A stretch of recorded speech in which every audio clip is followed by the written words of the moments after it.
3.1।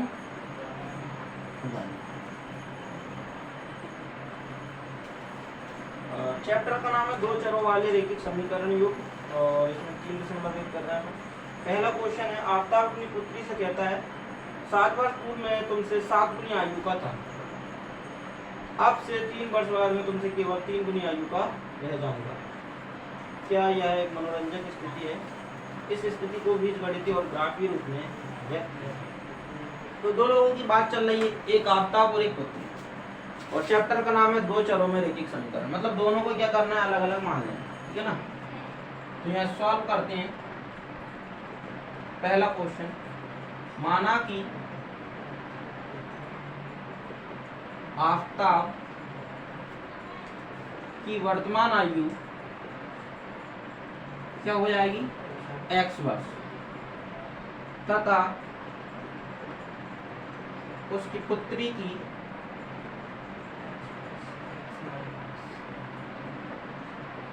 वर्तमान आयु y वर्ष। तो ये दोनों की वर्तमान आयु अपन ने मान ली। प्रथम स्थिति के हिसाब से अपन देखते हैं,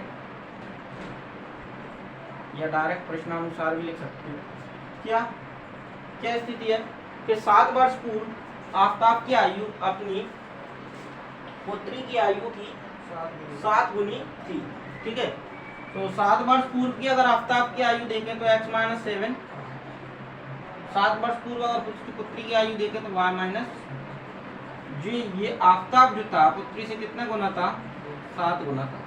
ये हो जाएगा x-7, 7 बाय -49 है ना, और ये हो जाएगा x-7y, और ये उधर चले जाएंगे -49 प्लस के 7, x-7y बराबर -40 बन गई ना इक्वेशन।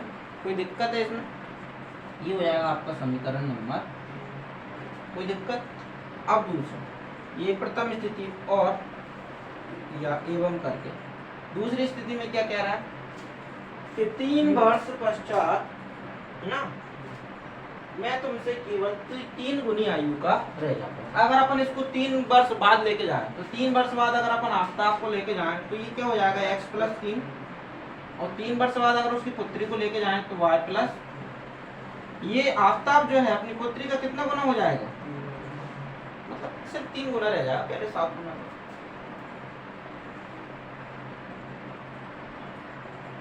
x+3 मल्टीप्लाई किया 3y और 3 3 जा, तो x-3y, तो 9 -3, तो ये हो जाएगा x-3y बराबर समीकरण नंबर, ठीक है। तो यहाँ अपन क्या लिखेंगे कि अतः दी गई स्थितियों का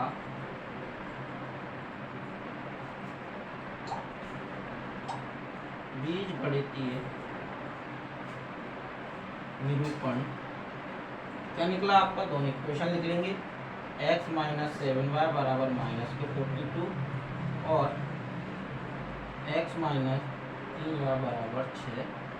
तो ये तो हो गया बीजगणितीय निरूपण। लेकिन क्वेश्चन में आपसे क्या कहा है कि इसका ग्राफीय निरूपण भी कीजिए।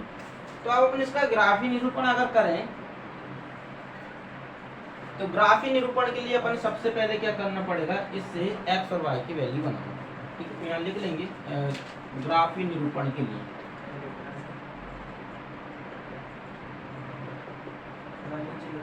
ठीक है, कोई दिक्कत नहीं है। ग्राफीय निरूपण के लिए सवाल थोड़ी ना बोल दिया। अब इसके आगे देखो, तो समीकरण 1 जो था वो लिखेंगे समीकरण 1 से, ठीक है। समीकरण 1 क्या था, x-7y बराबर -40, ठीक है। अब इसको अपन देखें, अपन को क्या करना है कि इसको y के इक्वल में पूरा इक्वेशन बना के छोड़ देना, या x के इक्वल। तो अपन y के इक्वल बना देंगे तो ये हो जाएगा 7y माइनस का -42 माइनस का x, ठीक है, और y बराबर आ जाएगा -42 माइनस का x अपॉन माइनस का 7। तो यह यूँ कहें अपन y की वैल्यू इतनी है, माइनस का अपन निक्षेपण कर देते मतलब हटा ही देते हैं, तो ये हो जाएगा 42 प्लस एक्स अपॉन के 7। ये बनेगा कि नहीं, ठीक है कि नहीं। अब इसी से अपन क्या करते हैं, एक टेबल क्रिएट करते हैं। तो ग्राफ के लिए अपन को टेबल बनानी पड़ती है। एक मान निकालेंगे अपन x का, एक मान निकालेंगे अपन, कम से कम दो वैल्यू चाहिए, x के भी 2 मान होने चाहिए, y के भी 2 मान। अब 2 क्यों होने चाहिए, क्योंकि अपन को कोई भी लाइन अगर खींचते हैं रेखाखंड, तो उसमें अधिकतम बिंदु कितने होते हैं, एक स्टार्टिंग पॉइंट होता है, एक अंतिम बिंदु होता है ना, एक स्टार्टिंग पॉइंट और एक एंड पॉइंट। तो रेखा खींचने के लिए 2 बिंदु की जरूरत है, तो कम से कम 2 पॉइंट चाहिए। तो यहाँ अपन क्या करेंगे, x के ऐसे मान रखते जाएंगे और ताकि y के मान निकलते हैं। अब ये मान आप अपनी मर्जी से रख सकते हो, जो भी आपको अच्छा लगे वो मान आप रख सकते हो, लेकिन कोशिश करो ऐसी वैल्यू रखे कि एक तो छोटा आंसर निकले और ऊपर से सही निकले। पता चले आंसर रख रहे हैं 3/2, 8/11, 5/17, अंड संड आंसर निकाल रहे हो, तो ग्राफ बनाने में दिक्कत आएगा। तो यहाँ पर x की जगह पे 0 रख दिया, और 0 तो सर्वव्यापी, एक आंसर तो 0 रख ही दिया करो, एक बिंदु पे 0 निकाल दिया, तो 0 अपन यहाँ रख दे, तो 7 × 42 कितना हो जाएगा, 6 निकल जाएगा y का मान। अगर अपन x का मान यहाँ 7 रख दे, तो टोटल हो रहा है 49, तो y का भी कितना जाएगा, बस 2 बिंदु और।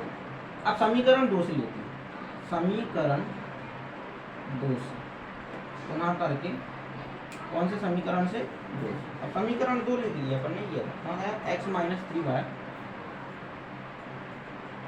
बराबर 6। याद अपनी ग्राफी विधि ना अच्छे लोग को समझ में नहीं आती, जबकि इसमें कुछ कठिन नहीं रहता, बहुत इजी है।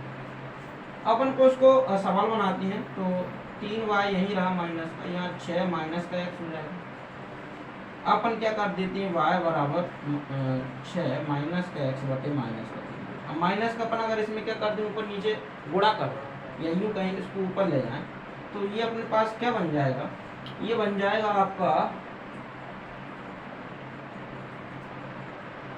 माइनस का 6 और प्लस का x अपॉन में y, ये हो जाएगा x प्लस 6 बटे में। अच्छा बना कि नहीं बना, ठीक है। अब अपन क्या करें, यहाँ पे भी ऐसी एक टेबल बना लेते हैं, क्योंकि अपन ये मिटालना तो पड़ेगा, तभी जाके ग्राफ बन पाएगा, ठीक है।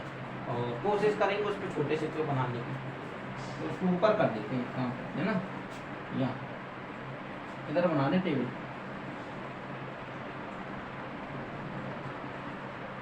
बन जाएगा ग्राफ, x का मान और ये,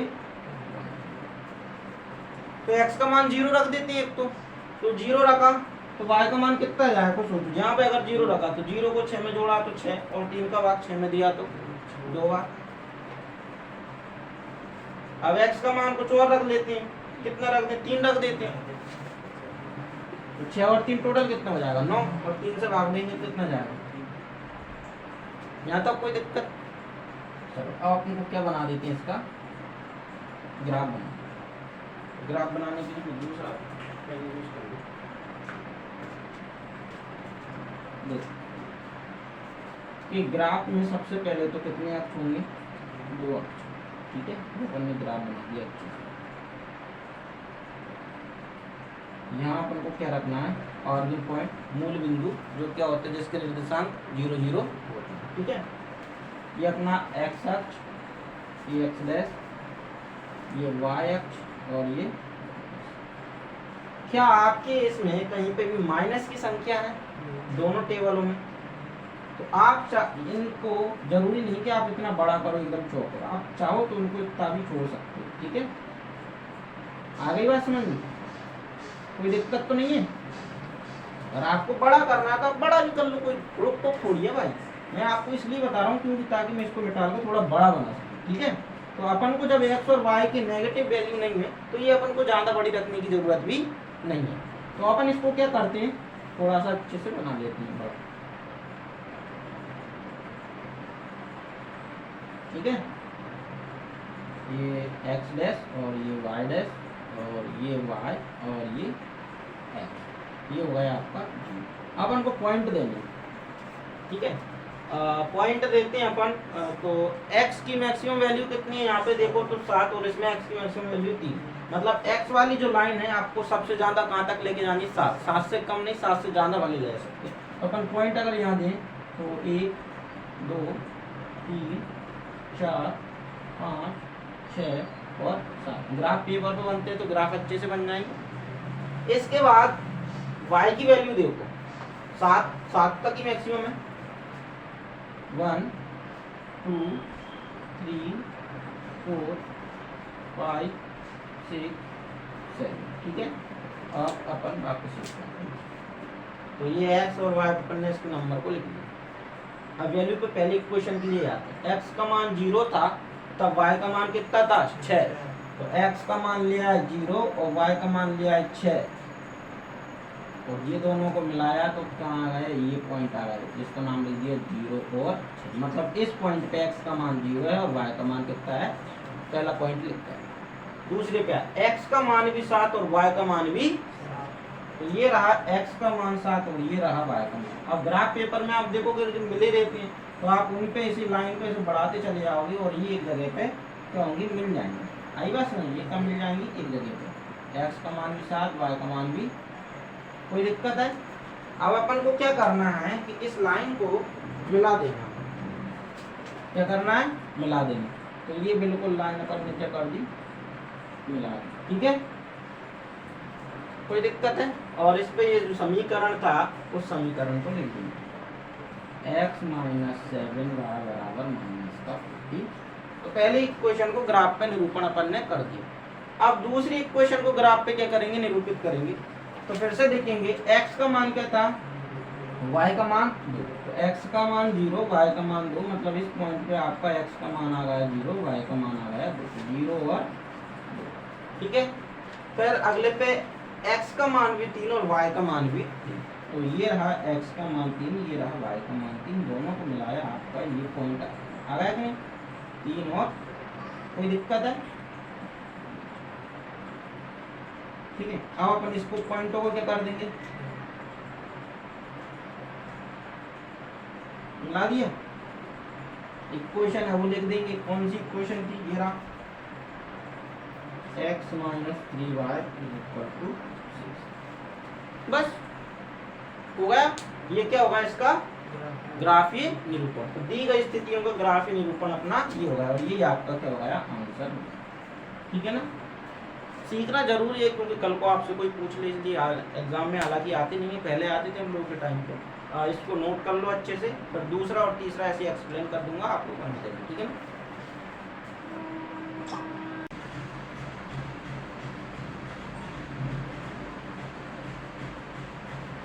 क्वेश्चन क्या है, क्वेश्चन है अपना क्रिकेट टीम के कोच ने 3900 रुपये में 3 बल्ले तथा 6 गेंदें खरीदी। बाद में उसने एक और बल्ला और उसी प्रकार की 3 गेंदें 1300 में खरीदी। इस स्थिति में बीजगणित तथा ज्यामितीय निरूपण। ज्यामितीय निरूपण का मतलब वही है ग्राफ निरूपण। एक बच्चा कह रहा सर आपने पहला करा दिया, दूसरा हमको दे दिया, उसमें कुछ और पूछा था।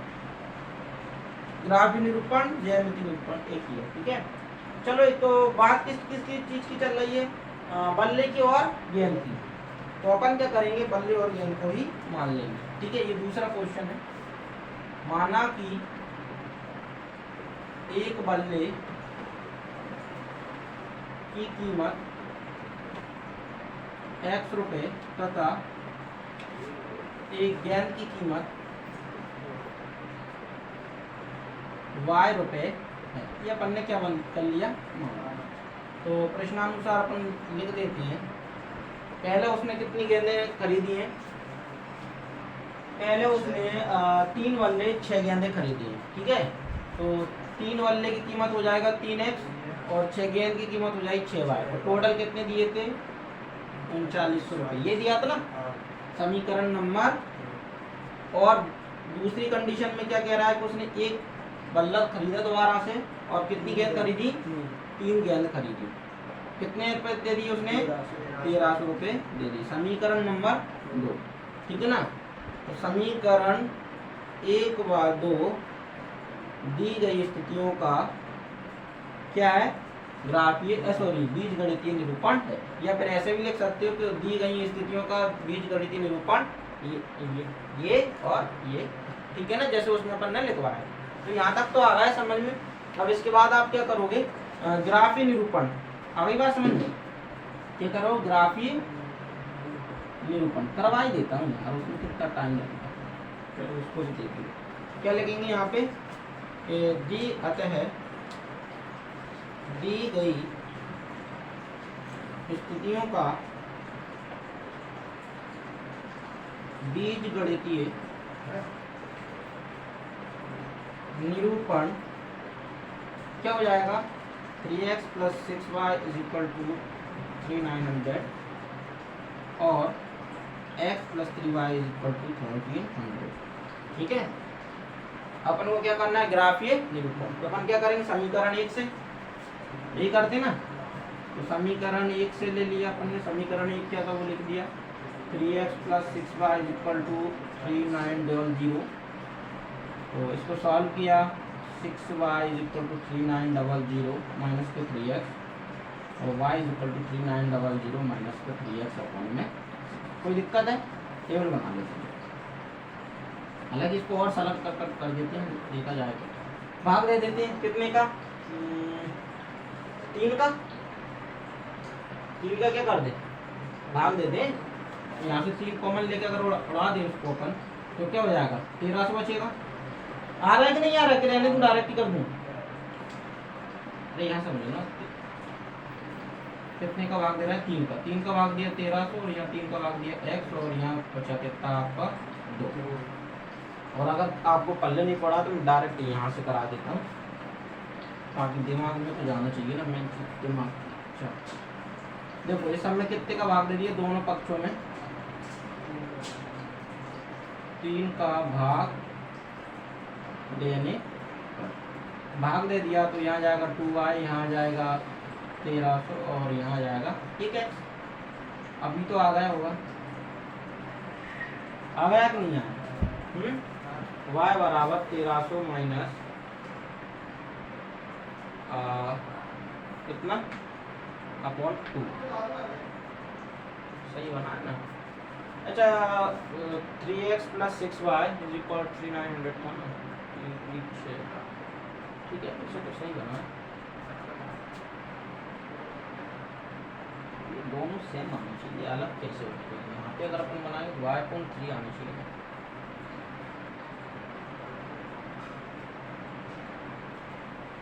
डाउट क्यों लग रहा है इस क्वेश्चन में करते हुए। एक बार सवाल मैं जरा मैच कर लूँ, क्योंकि आगे चल के मिस्टेक उससे अच्छा पहले यही चेक करिए।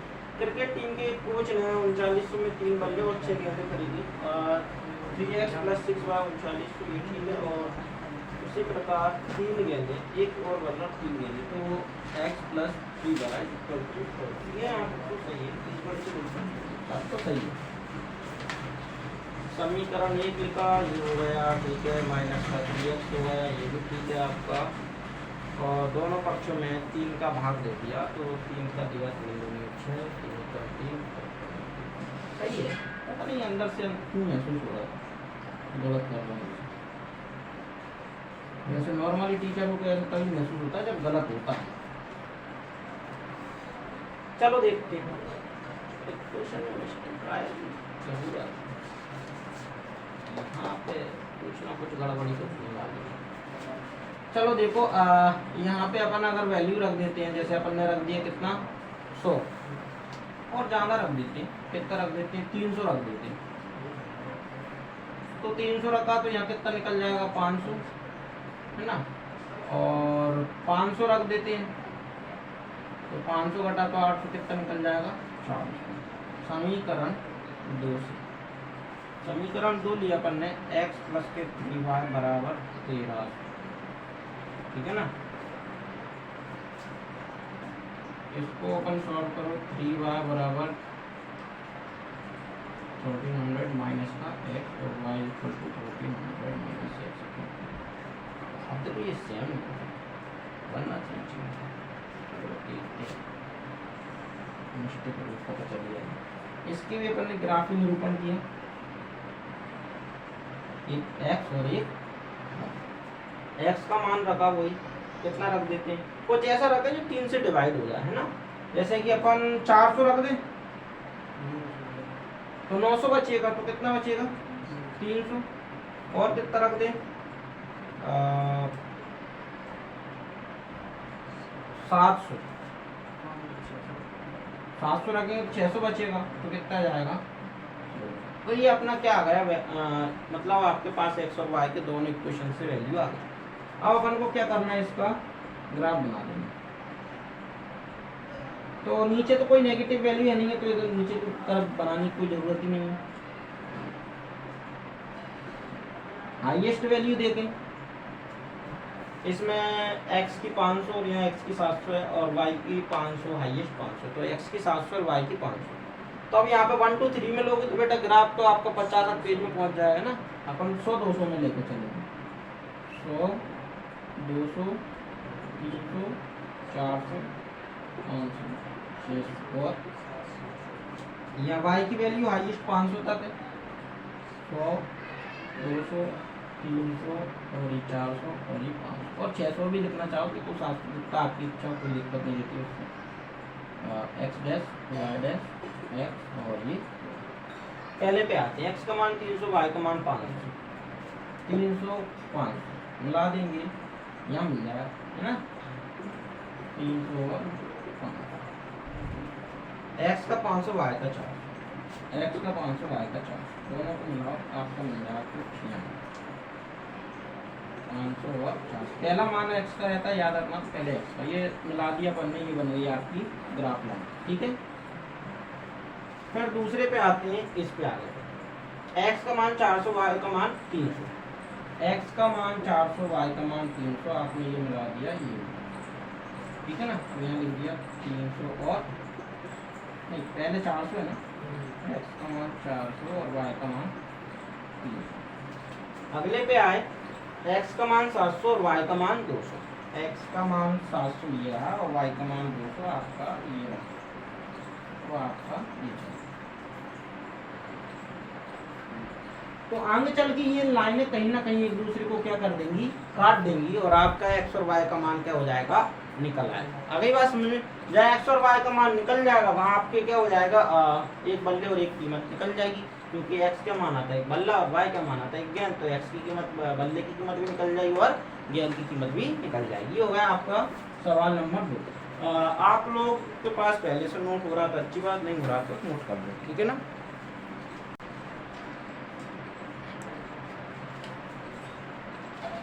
तीसरा लास्ट है ना, माना कि 1 केजी सेब का मूल्य कितना x रुपये तथा 1 केजी अंगूर है ना, अंगूर का मूल्य y रुपये, ये अपन ने मान लिया। प्रश्नानुसार पहुंच जाते हैं। पहली स्थिति में क्या था जरा बोलना, 2 किलोग्राम सेब, 2 किलोग्राम सेब 1 किलोग्राम अंगूर का मूल्य और 1 किलोग्राम अंगूर का मूल्य कितना, 160, 160 बन गई इक्वेशन पर। सेकंड इक्वेशन बोलो, 4 किलोग्राम सेब, 4 किलोग्राम सेब और 2 किलोग्राम अंगूर का मूल्य 2 किलोग्राम अंगूर का मूल्य 300 रुपये, 300 रुपये, है ना समीकरण। ये इतना 4 किलोग्राम सेब फल और 2 किलोग्राम अंगूर 300। तो ये तो आ गए उपरोक्त स्थिति का क्या, बीजगणितीय। तो मैं लिखूं क्या यहाँ पे, कितने लिख लोगे, दी गई स्थितियों का बीजगणितीय निरूपण ये होगा। अपन किसके लिए जाएंगे, ग्राफीय निरूपण के लिए, है ना। ग्राफीय निरूपण के लिए यह लिख लेना, अतः करके दो लाइन पहले उस टाइप से। ग्राफीय निरूपण के लिए अपन क्या करेंगे, समीकरण 1 से लिखेंगे, समीकरण 1 से। समीकरण 1 क्या था, 2x + y बराबर 160। y का मान बना देते हैं 160 माइनस का कितना 2x और बन गया, और वैल्यू रख देते हैं, टेबल छोटी सी बना देते हैं। x का मान कितना रख दें, कुछ भी रख दो अपने हिसाब से, 0 रख दो, तो 0 ज़्यादा छोटा नहीं, 160 तक घसीट के लेके जाओगे। 40 रख दें या 50 रख दें, है ना, 50 रख देते हैं। 50 दूनी 100 तो कितना बचेगा 60। फिर इसके बाद 80 रख दें या 60 रख दें, 60 रख देते हैं। 60 दूनी 120 कितना बचेगा, है ना। अब आते हैं दूसरे के लिए, समीकरण 2 से पुनः कर देंगे। समीकरण 2 क्या है, 4x + 2y = 300। हाँ 300। चलो देखते हैं 2 का भाग जा दे दें, 2x + y = 150 और y की वैल्यू बनाई 150 माइनस का कितना 2। कभी कभी क्या अपने सवाल को सरल बनाने के चक्कर में कभी कुछ गलत ही कर बैठे, यहाँ तो नहीं कर दिया तो अब देखो x का मान रखे y का मान निकले, कितना रखें भाई, तो x का मान पहले रख देते हैं 40 तक रख दें कि और कुछ रख दें, तुम्हारी मर्जी हो वो रखो, लेकिन ऐसा रखो कि आंसर अपना 150 के आसपास छोटा 120 130 140 ऐसा निकल जाए, 10 20 30 50 ऐसा कुछ निकल जाए, ठीक है ना, अप्रोक्स इतना निकलना चाहिए। तो जैसे अपन कितना रख देते हैं, अपन यहाँ रख देते हैं, अपन 50 रख देते हैं। पहले 50 रखा तो 50 दूनी 100 और 150 गए तो कितने बचेंगे 50 से 25। अगली स्थिति में कितना रख देते हैं, 70 रख दें, नहीं 70 तो बहुत बड़ा, 60 रख देते हैं। 60 दूनी 120 कितना बचेगा। चलो ग्राफी निरूपण के लिए ग्राफ बना देते हैं और नीचे 0 हो जाएगा, y डैश x डैश और ये x की मैक्सिमम वैल्यू देखें तो यहाँ 60 और यहाँ पे भी 60 ही। 10 से स्टार्ट कर देंगे 70 80 तक ले जाओ, उसमें कोई परेशानी नहीं। y की मैक्सिमम वैल्यू 60 है ना,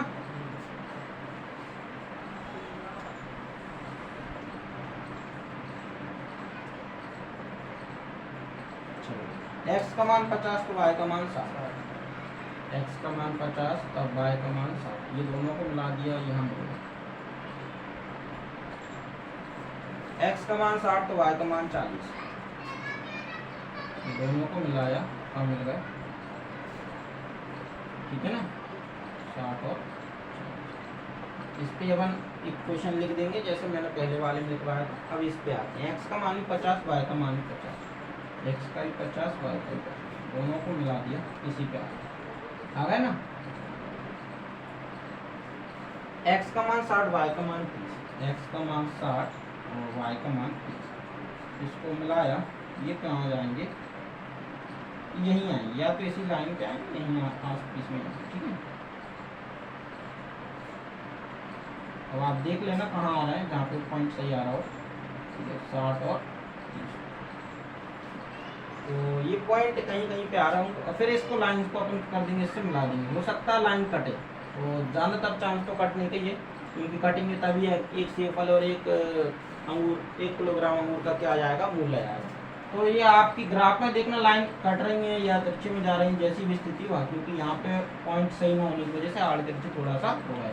ये आपका थर्ड क्वेश्चन भी हुआ है और 3.1 पूरी खत्म हो गई, ठीक है।